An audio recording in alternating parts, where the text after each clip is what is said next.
Welcome back. जी break के बाद एक बार फिर से खुशामदीद कहते हैं। आज सीनियर वकील लतीफ़ खोसा साहब ने एक इंकशाफ किया और वो इंकशाफ ये कुछ इस तरह से सामने आया कि सदर साहब ने बानी पीटीआई को एनआरओ दे दिया है। अब ये क्या कहानी है, मेरे ख्याल में बुखारी साहब से जान लेते हैं। बुखारी साहब, ये किस जो है इख्तियार को इस्तेमाल करते हुए सदर साहब ने ये किया, और कहा यह जा रहा है कि 14 अगस्त को ये हुआ है और किसी को कानो कान इसकी खबर जो है वो हो नहीं सकी। पहली बात तो ये है कि जितनी सादगी से आपने ये बयान फरमाया है उसकी मैं दाद ना दूंगा तो अगर बड़ी ज्यादती हो जाएगी। खैर, यही हाल सदर साहब का भी है। अच्छा, सदर साहब ने अब ये फैसला कर लिया है कि जो 2-2.5 हफ्ते रह गए हैं उनके, क्योंकि 9 सितंबर को उन्होंने रुखसत होना है, वो पता नहीं क्यों चाहते हैं ये कि वो इज्जतदार तरीके से ना जाएं ईवान सदर से।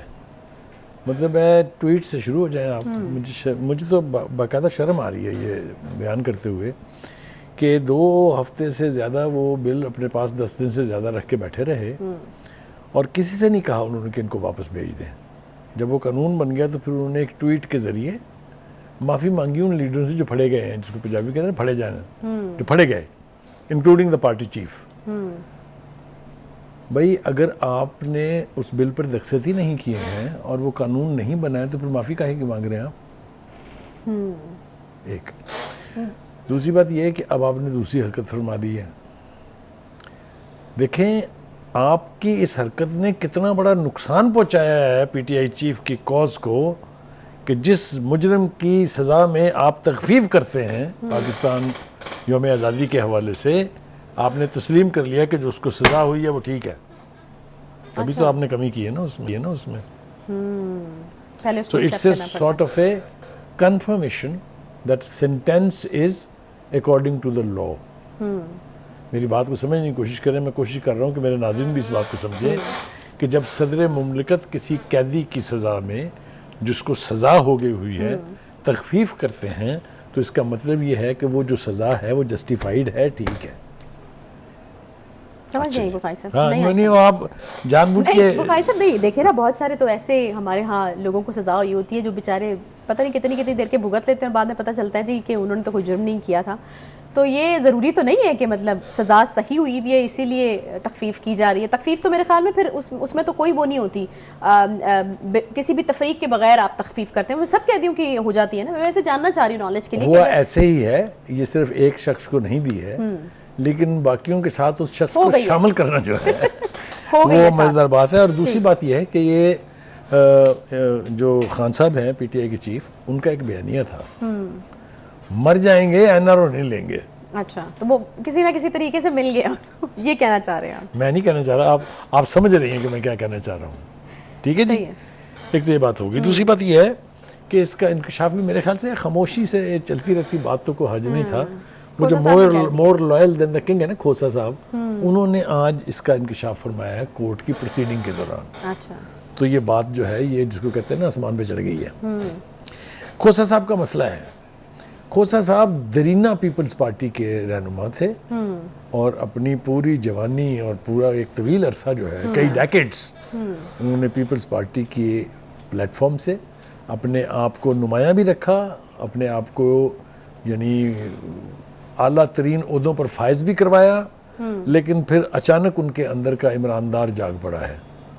अब वो ये कोई नई टर्म है? इमरानदार टर्म पहले इस्तेमाल हुई थी जजों के हवाले से। अच्छा, ठीक है, तो ये जो उनके अंदर इमरानदार जागा है उसके लिए वो उन किसी भी हद तक जाने के लिए तैयार हैं। लेकिन this is not for charity, ये कोई फ्री में नहीं है ये। अच्छा, उनको खान साहब से बेटे के लिए टिकट चाहिए थी, समझ नहीं ना आप मेरी बात।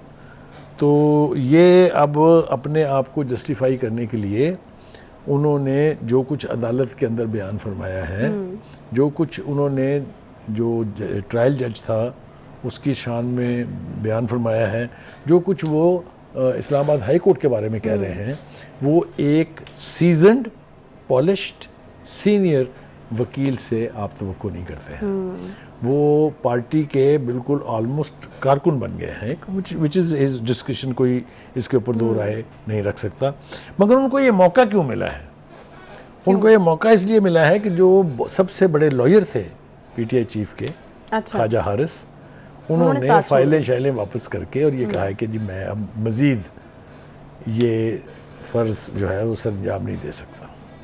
मतलब मुख्तलिफ किस्म की तौजीहात उसके हवाले में दी जा रही हैं। कोई कहता है कि जी उनको फीसें मिलनी बंद हो गई थी, लिहाजा उन्होंने कहा जी आप पढ़ो अपने केस, अल्लाह हाफिज़। कोई प्रेशर भी हो सकता है उन पे। दूसरा जो जवाब उन्होंने दिया वो उससे भी ज़्यादा डेंजरस है। वो क्या है? वो ये कह रहे हैं कि जो कानूनी टीम है चीफ साहब की, उसमें कोई डिसिप्लिन नहीं है। अच्छा। हर एक जो है वो दूसरे से ज़्यादा more loyal than the king साबित करने पे तुला हुआ है। अच्छा। अचानक बाबर अवान साहब वापस आ गए हैं, लंदन गए हुए थे, आपको याद है? वो भी अचानक बहुत बड़े लॉयलिस्ट बन के नमूदार हुए हैं। तो ख्वाजा साहब चूँकि बहुत सीनियर वकील हैं, अदालतें जितनी भी हों, चाहे हाई कोर्ट है चाहे सुप्रीम कोर्ट है, उसमें उनका इज़्ज़त और एहतराम है, इसलिए कि उनके वालिद भी वकील थे और बहुत पाए के वकील थे। तो कहने का मतलब ये है कि ये भी एक धचका है खान साहब के जो लीगल बैटल चल रही है उसके लिए कि ख्वाजा हारिस जैसा शख्स जो है वो अपने आप को अलहदा कर ले। तो ये सब कुछ जो है अदालतों के अंदर हो रहा है। तो उनको उनकी जगह टेक ओवर किया है खोसा साहब ने? जी, खोसा साहब ऑटोमेटिकली फिर then he is the senior most, तो फिर वो आ गए। तो वो आ गए हैं। लेकिन ये सीनियर मोस्ट वकील खोसा साहब जो तवील आज बहस भी की गई है उनकी तरफ। काफ़ी लंबी चौड़ी बहस हुई इस्लामाबाद हाई कोर्ट में। पहले ख्याल ये था, जिस तरह कल सुप्रीम कोर्ट ने कहा था कि 12 बजे तक आप सुने और फिर हम 1 बजे सुनेंगे इसको। जी। तो बेटर सेंस हैज़ प्रिवेल्ड, क्योंकि इसके ऊपर बहुत क्रिटिसिज्म हुआ, सोशल मीडिया में भी हुआ, टीवी टॉक शोज में भी हुआ, हमने भी किया था कि जनाब ये फैसला तो पहले आपने सुना दिया है कि ट्रायल जज ने बड़ी गलतियां की हैं, इसमें तो बड़े लकूनाज हैं, इसमें तो बड़े लूप होल्स हैं, और आपने एक तरह से डिक्टेट कराया है इस्लामाबाद हाई कोर्ट को। तो thank God better sense has prevailed.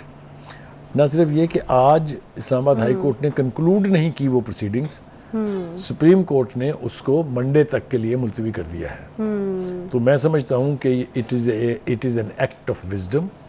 ये बहुत अच्छा किया है, वरना ये बहुत कंट्रोवर्शियल होने जा रहा था जो भी फैसला सुप्रीम कोर्ट इसके ऊपर करती है। सही है, सही है। अच्छा, पाकिस्तान बार काउंसिल के रहनुमाओं ने भी आज बात की और मेरे ख्याल में काफ़ी लॉजिकल बात है। वो कहते हैं कि अदालतों को गैर सियासी होना चाहिए, नहीं चाहते कि अदालतों को मखसूस नाम से पुकारा जाए। मेरे ख्याल में काफ़ी ठीक बात है। मतलब अब जिसको भी जो है वो मुखातिब करके कई हो या जिससे भी मुतालबा किया गया होना, तो आइडियली यही चाहिए कि अदालतों को मखसूस नाम से नहीं पुकारा जाना चाहिए, अदालतों को गैर सियासी नहीं होना चाहिए। इससे ऑब्वियसली हमारे यहाँ जो कानून और इंसाफ जो है लोगों का, उसके ऊपर से एतमाद जो है वो उसको ठेस पहुँचती है या उसमें कमी आती है, जो कि होनी नहीं चाहिए। अच्छा, मुझे हैरत हुई आपसे सुन के कि उस एतमाद को ठेस पहुँचती है। वो एतमाद है बाकी अभी तो हमारी अदालतों ने ऐसे फैसले किए हैं कि अदालतों के एहतराम का भुरकस उड़ गया है। लोग जजेस को जिस नामों से पुकार रहे हैं, सुप्रीम कोर्ट के जज के बारे में राय जनी करना इतना आसान कभी भी नहीं था। एक उनका एहतराम था जिसके पूरा कौम एहतराम करती थी, इसलिए कि वो इंसाफ की सबसे बड़ी अदालत है। वो उन्होंने अपने आप को पार्टीजन बना के ऐसे फैसले किए हैं कि लोग उनको मुख्तलिफ नामों से पुकारते हैं। ये जो पाकिस्तान की बार काउंसिल के जो चीफ हैं, हसन पाशा साहब शायद नाम है उनका, उन्होंने ये सुप्रीम कोर्ट को कहा है, किसी और कोर्ट को नहीं कहा, कि सुप्रीम कोर्ट को ये नहीं लगना चाहिए कि वो किसी खास पार्टी की तरफ टिल्ट रखती है या उनका कोई फेवरेट लीडर है।